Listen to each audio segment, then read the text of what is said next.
کروں گا۔ اللہ تعالیٰ مجھے حق بیان کرنے، ہم سب کو حق سن کر اس کو قبول کرنے، اس پر عمل کرنے، اس پر قائم رہنے کی توفیق عطا فرمائے۔ دو تین باتیں ابتدا میں۔ پہلی بات، ہم مسلمان ہیں۔ جس کو اس بات کی خوشی ہے وہ محبت سے کہے ہم سب۔ علماء سے نہیں، آپ سے پوچھوں گا لفظ مسلمان کے معنی بتائیں مجھے۔ آپ سے پوچھ رہا ہوں، کوئی بتائے، خوشی ہوگی۔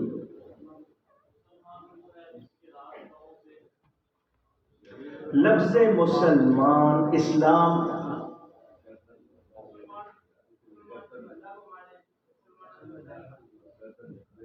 ماشاءاللہ، مسلمان کے معنی گردن رکھ دینے والا۔ یاد ہو گیا؟ مسلمان کے معنی اسلام مصدر ہے، گردن نہادن، گردن رکھ دینا، تو مسلمان کا معنی ہوا گردن رکھ دینے والا۔ گردن رکھ دینے کا مطلب سراپا تسلیم و رضا۔ رب کا حکم، نبی کا حکم، اگر مگر چونکہ چنانچہ ایک بٹ نہیں، بس دل و جان سے قبول۔ یہ مسلمان کے معنی ہے۔ مومن کون ہوتا ہے اور مسلم کون ہوتا ہے؟ دو الگ لفظ ہیں۔ حضرت شاہ عبدالعزیز محدث دہلوی، جو حضرت شاہ ولی اللہ کے بیٹے ہیں، جن کو سراج الہند کہا جاتا ہے، ان سے کسی نے پوچھا مسلم کون ہے، مومن کون ہے؟ ان کا مسلم وہ جو اسلام میں آ گیا، مومن وہ جس میں اسلام آ گیا۔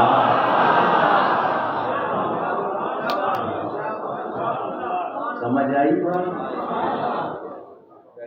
اب مومن کے سامنے پڑھا جائے قرآن، مسلمان کے سامنے پڑھا جائے قرآن، حدیث شریف،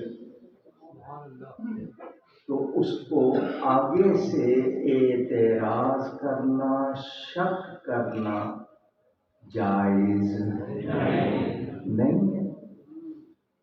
کوئی غلط ترجمہ کرے، وہ اپنا ٹھکانہ کہاں بناتا ہے آپ سمجھ لیں۔ قرآن کی تفسیر کے معنی ہوتے کھولنا، کھول کر واضح کرنا، اور جو رب کا اس میں منشا ہے وہ بیان کرنا۔ قرآن کی تفسیر کی آڑ میں کرے اپنی تفسیر، تو من فسر القرآن برأیہ، سنا ہوگا آپ نے کہ جو قرآن کی تفسیر اپنی رائے سے کرے۔ اگلا حکم سن لیں ان سے، وہ کہاں اپنا ٹھکانہ بناتا ہے؟ اونچی کہیے، یہ رب کا کلام ہے، یہ غالب کی اقبال کی شاعری نہیں ہے، یہ رب کا کلام ہے۔ آپ غالب کی شعر کی تشریح اپنے طور پر کریں تو اگلے کہہ دیں گے جی آپ نے درست نہیں کیا، غالب کا مقصد کچھ اور ہے، تو غالب بندہ ہے، قرآن میرے رب کا کلام ہے، بے مثل کلام ہے، بے مثال کلام ہے، اس جیسا کوئی کلام نہ ہی ہو سکتا۔ ٹھیک ہے، دنیا کی کوئی کتاب لے لو، کوثر نورانی کی کتاب لے لو، شیخ الحدیث کی کتاب لے لو، کسی کی کتاب لے لو، خود لکھنے والا لکھ دیتا ہے یا پرنٹر، پبلشر جو چھاپتا ہے وہ لکھ دیتا ہے؟ پڑھنے والوں کو اس کتاب میں کوئی غلطی ملے تو ہمیں بتا دیں، ہم اگلے ایڈیشن میں درست کر دیں گے، تصحیح کر دیں گے۔ تو جب اتنا جملہ پڑھا تو شک ہو گیا کہ اس کتاب میں کوئی غلطی ہو سکتی، املا کی ہو سکتی ہے، معنی کی ہو سکتی ہے، کوئی لفظ رہ گیا ہو، کچھ ہو گیا ہو، تو شک آ گیا۔ مگر جب قرآن پڑھو تو شروع میں لکھا ہے ذالک الکتاب لا ریب فیہ، پڑھنے والے یقین کے ساتھ پڑھ، یہاں شک کی کوئی جگہ ہی نہیں۔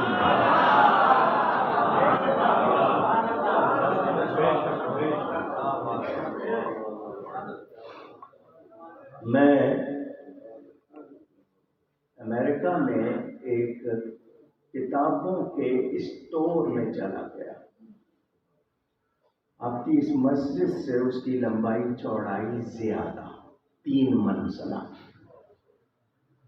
مجھے اگر صحیح یاد ہے تو انہوں نے کہا تھا 2.5 لاکھ کتابیں ہیں اس کے پاس۔ ہمارے ہاں تو کوئی 1000 کتاب ہو تو بڑی دکان لگتی ہے۔ میں نے کہا تمہارے اسٹور کا انچارج کون ہے؟ وہ کوئی لیڈی تھی، اس کو بلا لائے۔ حضرت صاحب تو رہتے ہی یو کے میں ہیں، ابھی ان کے بچے سے ملاقات ہوئی، ماشاءاللہ پتہ چلا کہ یہ عالم بھی بن رہے ہیں، زندہ باد۔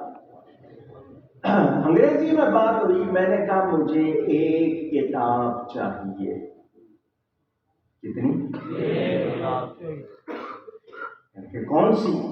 میں نے کہا اس میں موسموں کا بیان بھی ہو،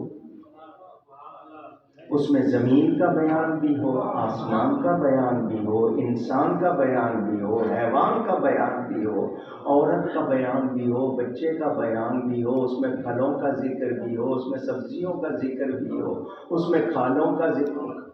پلیز اسٹاپ، رک جاؤ۔ ہمارے پاس کتابیں ہیں زمین کے بارے میں، آپ کو کوئی ایک کتاب دے دیں گے زمین کتنی قسم کی ہوتی ہے، آسمان کے بارے میں بھی کوئی ایک کتاب دے دیں گے۔ میں نے کہا مجھے ایک کتاب میں سب کچھ چاہیے۔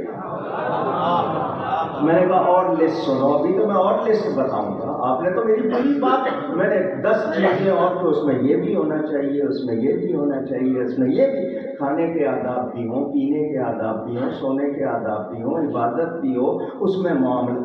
کہنے لگے کہ دنیا میں ایسی کوئی کتاب نہیں ہے جس ایک کتاب میں یہ سب کچھ ہو۔ میں نے کہا 2.5 لاکھ کتابیں رکھی ہوئی ہیں، کیا فائدہ؟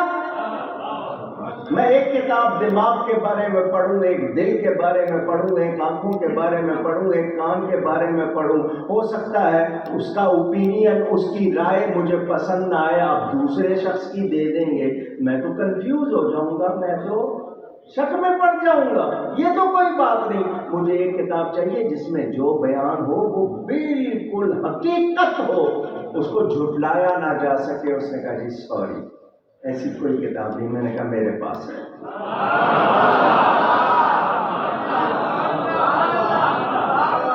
اب وہ مجھے غور سے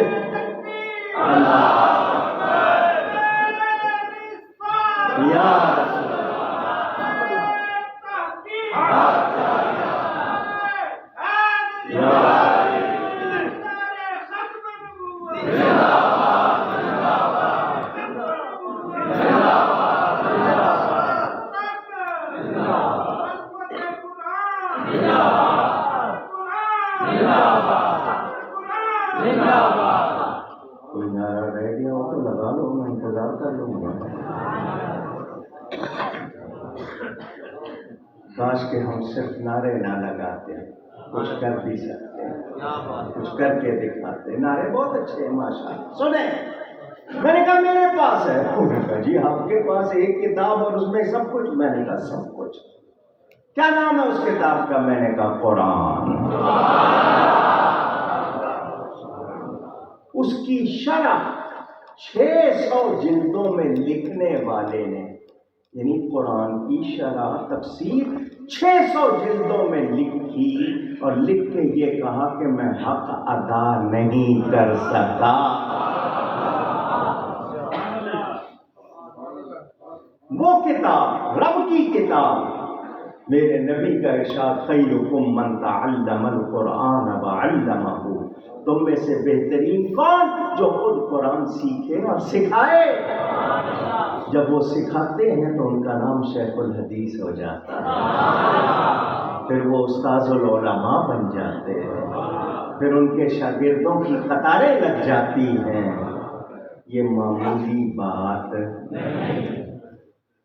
میں ذہن میں آ گیا، ایک واقعہ سنا رہا ہوں۔ میں موضوع پر ہی آؤں گا لیکن وہ بھی موضوع سے متعلق ہے، ذہن میں آ گیا سناؤں کہ کتنی عزت ہے عالم دین، جس کا واقعہ سنا رہا ہوں۔ کچھ لوگ کہتے ہیں یہ ربیعۃ الرائے کا واقعہ ہے، اور کوئی ابو زرع کا کہتے ہیں امام مالک کے استاد، 4 اماموں میں سے ایک امام مالک ان کے۔ مدینہ منورہ میں رہنے والا ایک شخص، شادی کو ابھی 2-4 مہینے ہوئے ہیں، سفر پہ جانا پڑا۔ سونے کی اتنی بڑی اینٹ کہتے ہو، بلاک، بریک، اسٹون، بڑا پتھر سونے کا، خالص سونے کا، بیوی کو سامنے لا کے رکھا، تیرے پیٹ میں میرا بچہ ہے، میں سفر پہ جا رہا ہوں۔ اس زمانے میں جنگلوں میں سفر پیدل، اونٹ گھوڑوں پہ قذاق لوٹ لیتے تھے، جانور چیر پھاڑ کر لیتے تھے، پتہ نہیں میں آؤں گا یا نہیں، مجھ سے ایک وعدہ کر، یہ تجھے سونا دے کے جا رہا ہوں، تجھے کسی سے کچھ مانگنا نہیں پڑے گا، بیٹا پیدا ہوا تو اس کو عالم دین بناؤ گی، مجھ سے وعدہ کرو۔ سوچ دیکھو، ماں باپ اچھے ہوں تو پھر گود میں اچھی اولاد آتی ہے، اور ماں اگر صبح اٹھ کر ٹی وی کھول دے، وہاں مارننگ شو آ رہا ہے، وہ ناشتہ بناتے ہوئے ناچے گی تو پھر بچے کھا کے ناچیں گے، ایسا ہی ہے نا۔ پہلے کوئی سینما جاتا تھا چھپ چھپا کے، اب ہر ایک کے ہاتھ میں سینما ہے۔ ہم دنیا کو کہتے تھے نبی ہاتھ کی ہتھیلی کی طرح دنیا کو دیکھ رہا ہے، تو لوگ کہتے تھے نہیں، اب ہر کوئی ہاتھ کی ہتھیلی میں دنیا دیکھ رہا ہے یا نہیں دیکھ رہا ہے؟ نہیں سمجھ آئی بات؟ نبی کا علم نہیں مانتے ہیں، دیکھ رہے ہیں۔ بہرحال موضوع نہیں ہے، پھیلا دوں گا، باتیں لمبی ہو جائیں گی۔ عالم دین بنانا، بیٹی ہوگی تو اس کو بھی دین سکھانا، اچھی جگہ شادی کر دینا۔ بیوی نے وعدہ کر لیا، وہ کوئی سرکاری یا سیاسی وعدہ نہیں، کیونکہ جو وعدہ کرے ان العہد کان مسئولا، وعدوں کے بارے میں پوچھا جائے گا تم سے۔ اور ابو داؤد میں حدیث موجود، جس قوم میں وعدہ خلافی ہو جاتی ہے وہاں قتل و غارت شروع ہو جاتی ہے۔ یہ ہمارے کرتوت ہیں، یہ بے امنی جس کو بد امنی کہتے ہیں، یہ ہمارے کرتوت ہیں۔ جیسے حکمران آ گئے ہم پر، ہمارے کرتوت ہیں ایسے۔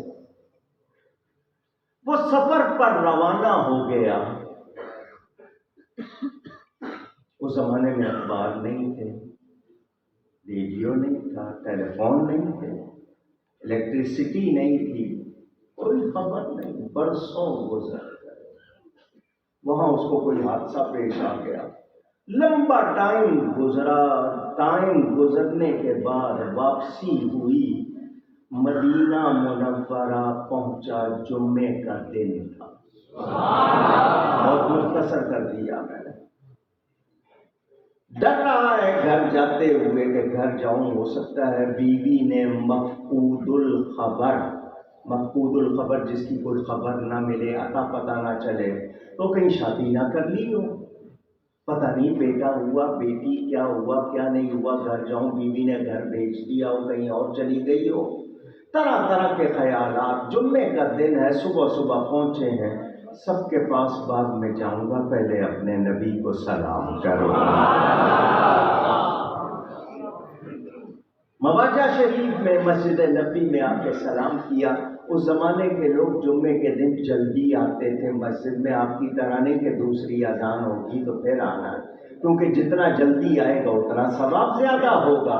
مسجد کا شوق اس کو ہی ہوگا جس کو اللہ سے پیار ہوگا، اس کو جس کو مسجد میں بیٹھنا مزہ نہیں دیتا، اس کو اللہ سے محبت۔ ادھر ادھر گپے لگا لیں گے، مسجد میں نہیں بیٹھنا۔ بادشاہ کے گھر میں داخلے کے لیے کتنے جتن کرتے ہو، کوئی عزت نہیں ملتی پھر بھی جانا چاہتے ہو۔ یہ ساری کائنات کے بادشاہ کا گھر ہے، یہاں کے لیے ایک قدم اٹھاؤ گے اس پہ بھی نیکی لکھی جائے گی۔